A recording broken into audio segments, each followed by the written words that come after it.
ये लड़की एक तरफ रेनबो कैंडी खा रही थी और दूसरी तरफ तेजी से बॉल कैच कर रही थी। बिना देखे ही बॉल को पकड़ लिया क्योंकि सब लोग वाह-वाह कर रहे थे। तभी एक चक्कू उड़ता हुआ आया, लेकिन लड़की ने बिना किसी भावना के उसे संभाल लिया। छोटा मोटू ने देखा कि कोई शरारत कर रहा है तो उसने जोर से पूछा कि ये किसने किया। भीड़ में से एक लंबा बाल वाला लड़का आया और अपने साथ कुछ गुंडे लेकर आया प्रोटेक्शन मनी लेने। छोटा मोटू ने की बात बिगड़ रही है तो उसने लड़की को खींचकर भगना चाहा, लेकिन उन्हें घेर लिया गया। लड़की ने पलट कर एक बैक किक मारा। लड़की का नाम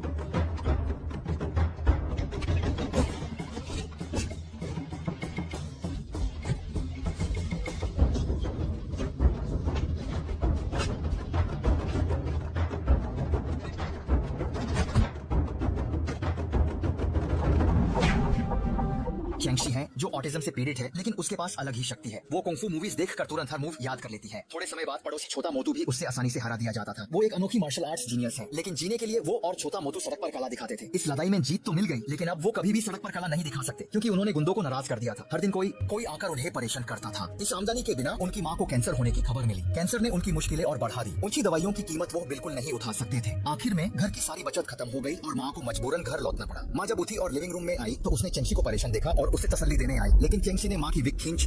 माँ को देखकर चेंगशी डर गई क्योंकि उसके दिमाग में माँ हमेशा सुंदर और लंबे बालों वाली थी। अब उसके सामने माँ के पतले और आधे गंजे बाल थे, जो चेंगशी से बर्दाश्त नहीं हुआ और वो जोर से चीख उठी। उसे ये हकीकत मंजूर नहीं थी, लेकिन उसे मंजूर करना पड़ा। चेंगशी ने अपने बाल काट दिए। शायद वो अपने दुख को माँ के साथ बांटना चाहता था। मोटू ने गलती से माँ की अकाउंट बुक देखी, जिसमें उनके काम के पैसे अब तक नहीं मिले थे। पता चला कि ये ठेकेदार गुंडे के सहारे काम करते थे और अक्सर मजदूरों के पैसे नहीं देते थे। माँ के इलाज के लिए छोटा मोटू चेंगशी को लेकर आइस फैक्ट्री गया पैसे लेने। आइस फैक्ट्री का गंजा बॉस उन्हें देखकर बिल्कुल भी घमंड नहीं दिया और बिना कुछ कहे बाहर फेंकवा दिया। चेंगशी ने हार नहीं मानी और गंजा बॉस से पैसे मांगता रहा, लेकिन उसके चेहरे पर कैलकुलेटर मार दिया गया। चेंगशी ने लड़ने की कोशिश की, लेकिन छोटा मोटू ने उसे जबरदस्ती खींच कर ले गया। उस रात वो इधर उधर पलट रहा था और अकेला ही पैसे लेने का फैसला किया। आइस फैक्ट्री जाकर उसने पैसे नहीं लिए, लेकिन गंजा बॉस के आदमियों ने उससे मार दिया।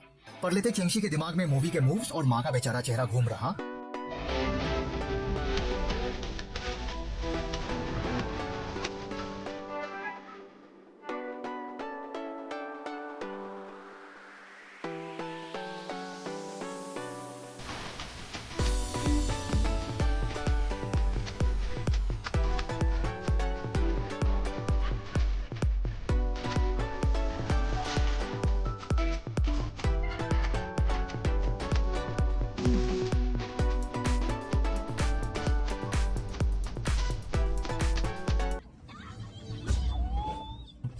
उसके अंदर का गुस्सा जाग उठा और उसने सबको मार गिराया। तभी गंजा बॉस ने पीछे से हमला करने की कोशिश की, लेकिन चेंगशी ने एक घूमती किक मारी और उसे उड़ा दिया। चेंगशी ने माँ के पैसे वापस ले लिए। इस पल उसने समझा कि बुरे लोगों से निपटने के लिए हाथ में जोर होना चाहिए।